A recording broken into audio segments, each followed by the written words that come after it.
I have varied interests. Two people are laughing. I have a firm grasp on the ridiculous and the sublime, and I know it's all God. And also in a business way, there are so many business things which are totally applicable, not only to the governing of church experience, but offer good guidance for your own spiritual growth. I am a certified coach, and one learns all kinds of really useful, practical things when one enters into those kinds of modalities.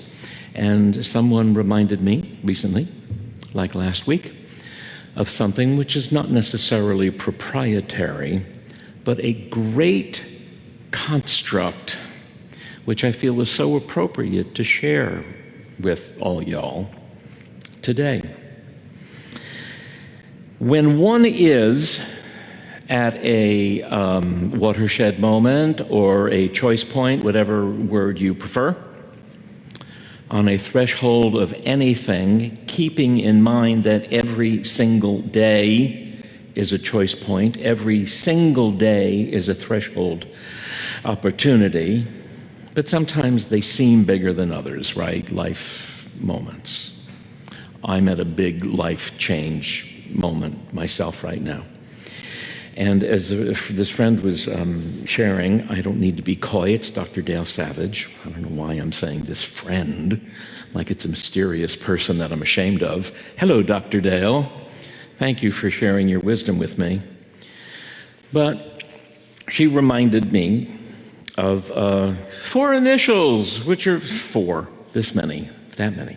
4 which are very helpful. K.C.S.S. My acronym for that is Kryptonite Can Sicken Superman. That's how it's easy to remember. But at any moment, we want to be reviewing what's going on to be better prepared, more empowered, better equipped for whatever you decide is next. K.C.S.S. What do I want to keep? What do I want to change? What ought I stop? What do I want to start? I will say this at least 6 times so you can remember it. If you want to make notes, please feel free. Keep, change, stop, start. I had the great fun and pleasure to be motivated, finally enough, to get to Houston, Texas. I was there for 48 hours. I got back yesterday evening because what motivated me was there was an exhibition at the Houston Museum of Fine Arts that I wanted to see by a weaver named Olga de Amaral, the last of her generation, of a lot of people that I had the privilege of working with. And darn, it was thrilling to me. Doesn't need to be thrilling to you. It was absolutely thrilling to me. And it reminded me how important it is for me to keep those kinds of experiences alive in my life. I do not want to forget what deeply nourishes my soul, and it's going to be different for every single one of us, thank God, otherwise it would be very crowded. Thank God it's going to be different for every one of us. But for me, there are certain things and experiences I know that my soul requires. And one of them is having potent, engaging visual art experiences. Museums have always been extremely important in my life. Museum going and art making is very important in my life. And yet, like many things, we go through phases in life, be it minutes, months, or decades, when we kind of think, well, Not right now. That's not necessary, or I don't need to bother. Keep alive what is so important to you. And you know what it is. As long as it serves your health and wholeness and doesn't diminish the life experience of anything else, engage in it deeply, engage in it abundantly, engage in it wantonly, because your soul is asking for it. For whatever reason, and we do not know why, how. We all have these different attachments to the experience of being alive. And there are moments when we know, where we know, we feel most alive. Get that is a divine appointment. Get that is something in your soul, or whatever you want to call a capacity of consciousness that you have. But get it, that it's really important, and it's probably been really important since the moment you were born, and it will probably be the bridge to carry you over to the next incarnation. Thank you, yeah. It's really important stuff. This, I don't have time for that now, year after year, it doesn't do anybody any good. Because, after food, clothing, shelter, relationship, work, the most important thing for all of us that are here is what's going on in our interior life. How to stay curious. How to stay hungry for the right stuff, for the right reasons. So, take time, as I am. I started over the weekend. It wasn't as quick a task as I thought it would be, to understand what is important for me to keep, I don't want to say only alive, but to keep lively in my life. And don't make any excuses. I'm talking to me here about, well, that's not so necessary, or that's not. It is. And know that it's part of your Christed self. So what do you want to keep in your life that's working for you? What do you want to keep?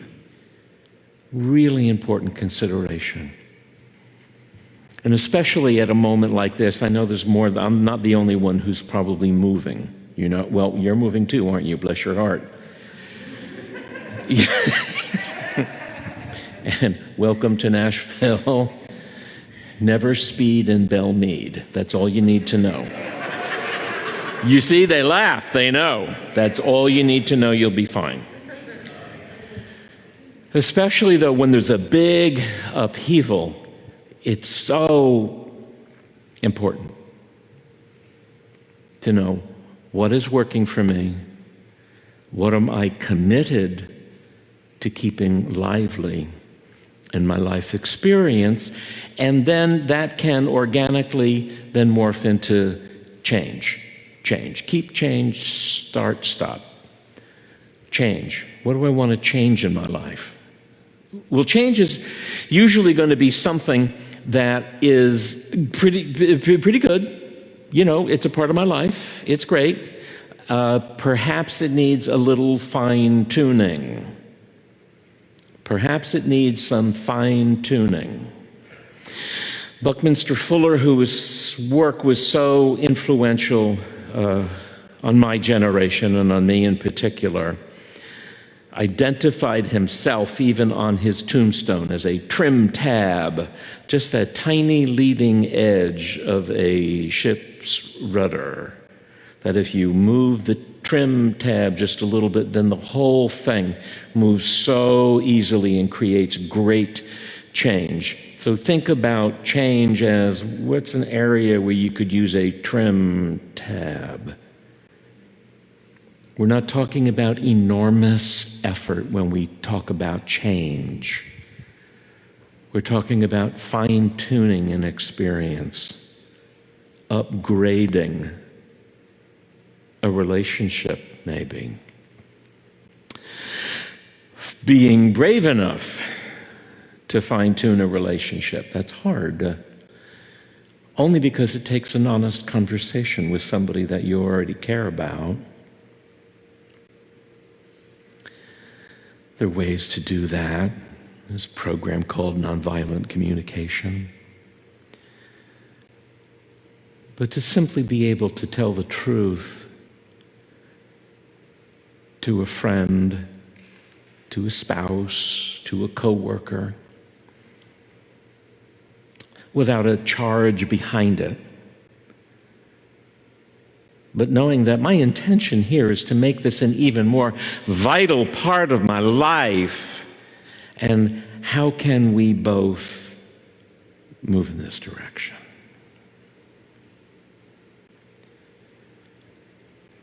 What else might you want to change? Sometimes you need to change jobs.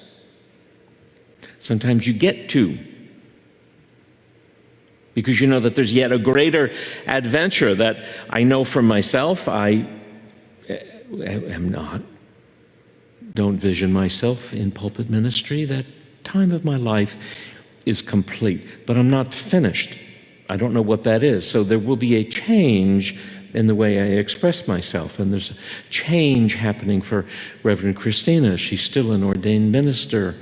And she's changing locations to have to embrace value adds to what she hopes to accomplish and give to the world. Change is so important, and it never means doing without. I think sometimes we go there too quickly. That, well, if I have to change this, then I'm not going to, A, B, C, D, E, F, G. Have I got reasons why I can't change? Tell them to somebody who cares. But do it, I've always, and I've said this from the first day I was here. The very first day. We come here to practice change and to get good at it. So we're not horrified by life out there.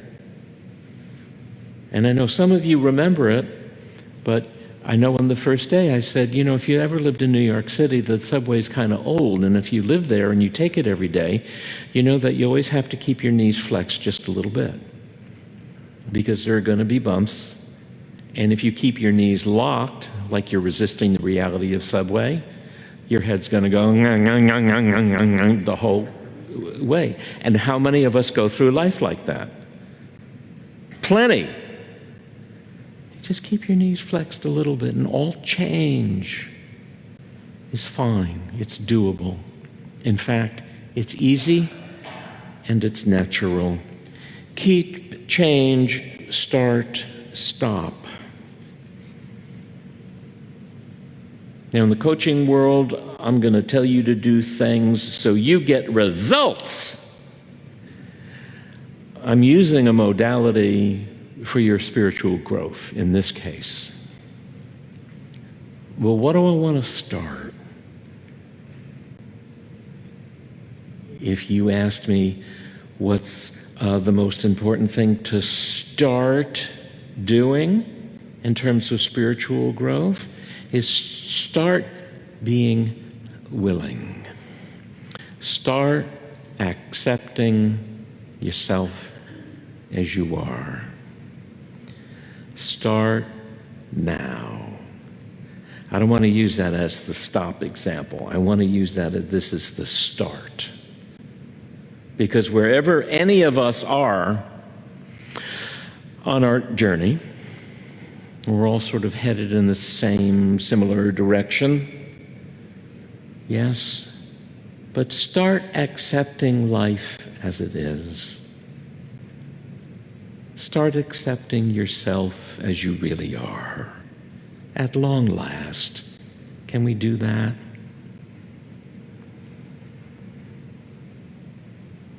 start getting used to the idea that things are neither good nor bad. Sometimes they're hard, sometimes they're easy. Good or bad is absolutely an immaterial judgment that has no value at all.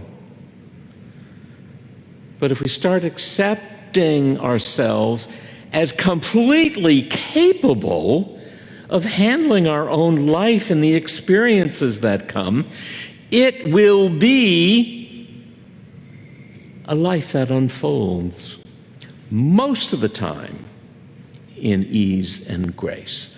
Most of the time. And we're looking at things from the highest possible point of view. Not minute by minute, it's too close. One of the few disciplines I embraced and actually kept with, so that's why I'll share this one, was resisting the urge to look at my retirement account on a minute-by-minute basis. It's like twice a year is plenty. And imagine my surprise. Twice a year I go, no fooling, isn't that great? If I looked at it every day, I'd be hysterical. Start accepting that it's best to stay in the big view. It's so much easier when you know what your life is devoted to, and that little things, they happen hour by hour, they come and they go. But in the long run, start accepting in the long run, all shall be well, and all manner of things shall be well. And when you know that that's a principle that your life is built on, it is so much more pleasurable. So much more pleasurable. Keep, change, start, stop.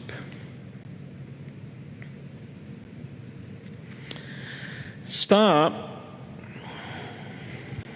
I think probably at least 250 years ago, William Blake, the English artist and writer, wrote that all comparisons are odious.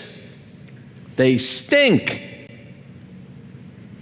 Stop comparing yourself to anybody or to anything. It creates so much anxiety and sorrow that was never meant to be there.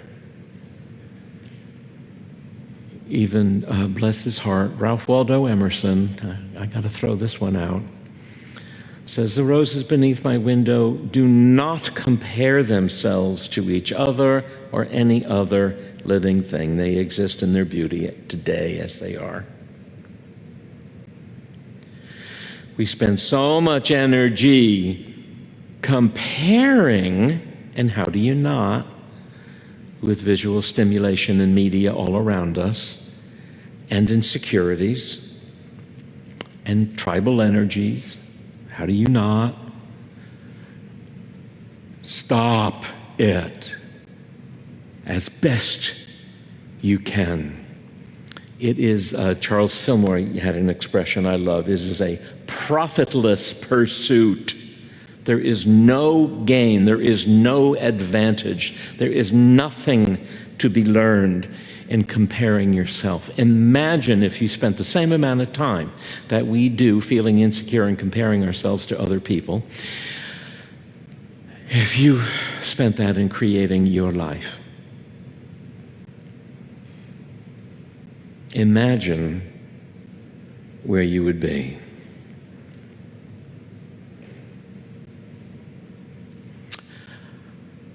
I'm going to do it.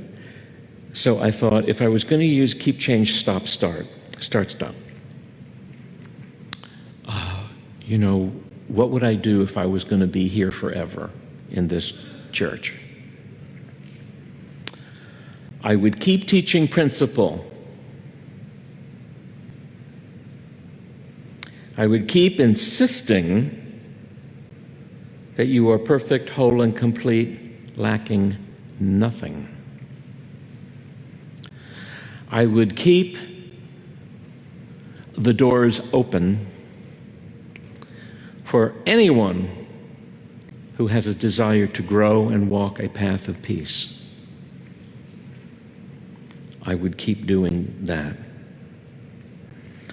I would change anything that interferes with that desire. I would release any mere activity that drew focus, energy, or funds away from the teaching of truth and celebrating the promise of living. I would start understanding that we are a part of a community of people who seek a better world. I would start making connections, making common cause, and building networks with people that understand what a unique proposition this life is and how lucky we are to be here. And I would stop being defensive. I would stop worrying about what the churches across the street think about us. I would stop holding energy in my heart about being disappointed about anything.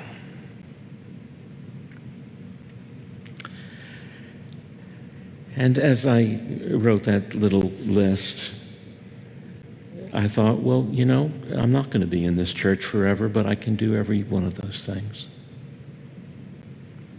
I can still do every one of those things. And I would like you to as well. Keep, change, start, stop. Thank you, Dale. It was a rich weekend contemplating what that means for me. And I hope you do for you. This would be a good, as some of you enjoy homework assignments, this would be a great week to focus in on that. What will I keep? What wonderful, beautiful, amazing, fresh thing is there in me that seeks expression in the world and won't exist if I don't do it? What would I change?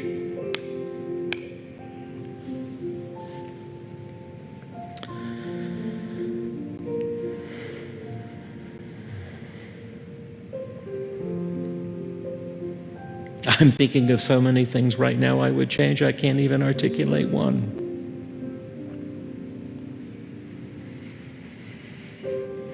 But they're not that consequential. Small stuff. Compared to the truth that I know about you and you and you and the people you care about,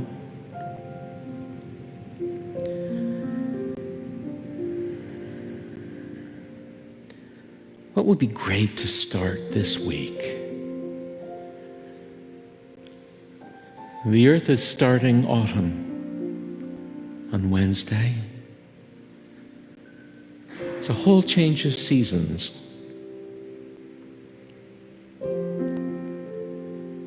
For the planets, it seems to happen.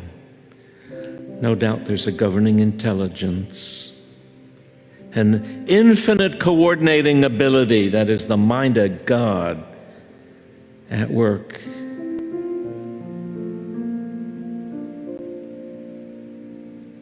And it's probably at work in my life too. I might start getting with the program. that the Creator has established so that there would be good ongoing. And stop.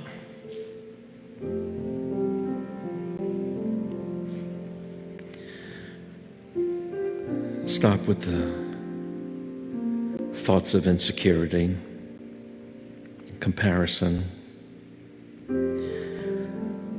of violence and negativity. Get thee behind me, Satan. You are not welcome here because you bring nothing. And having turned my back on that, and behold,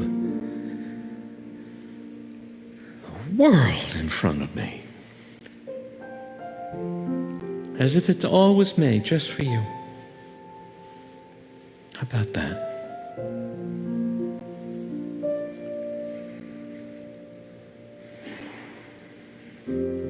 Let's have a moment, shall we? Where we contemplate the good that is all around us now, if we had eyes to see. And let's support each other for half a minute in the full realization of this as we sit in the silence together now.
Breathe.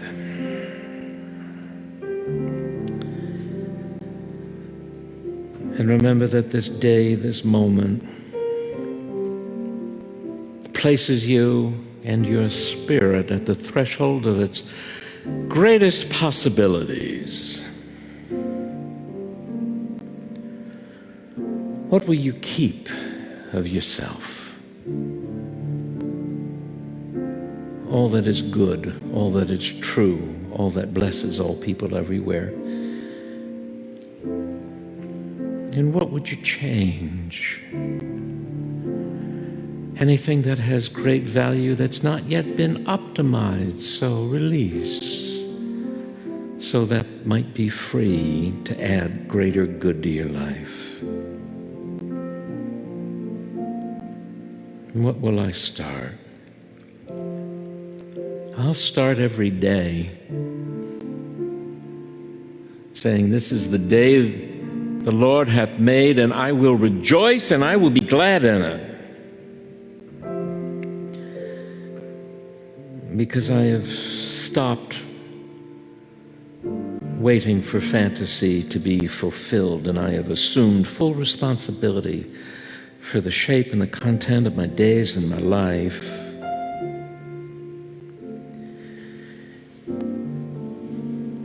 Complete, each one of us. Strong, powerful, beautiful, beyond measure and understanding. But ready for the day. And together the people said, and so it is, and amen.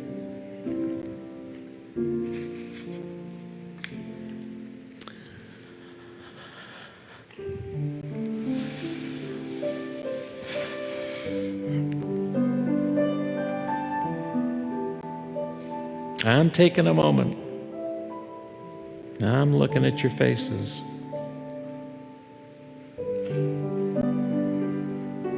I know almost all of you, not all, but I know almost all of you by name. And I know where you park, so that should scare you.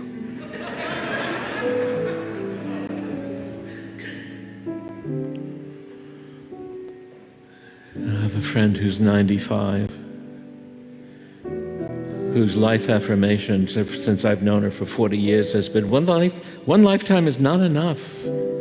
Not enough. So let's do with it what we can, huh? I will thank you for keeping your commitment to your spiritual journey, keeping our commitments, keeping our promises is the very first step in spiritual growth. And as I sometimes say, you have no idea how your very presence encourages other people. People who simply notice you here and think, if they're here, then I feel safe. That's just a fact of church work.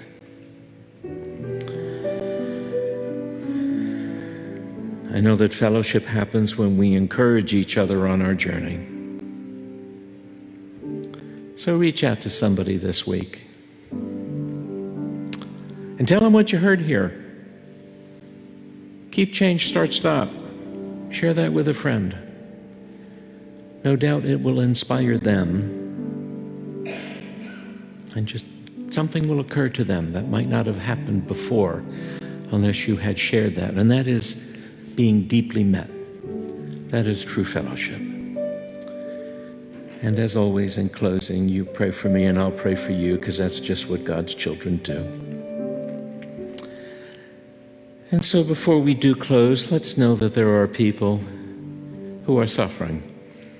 And we'll say the prayer for protection for those that are in the shadows of life in any way or near death. We know that the light of God surrounds them. The love of God enfolds them. The power of God protects them, and the presence of God watches over them. For wherever we are, God is, and all is well. And we will see you next Sunday morning.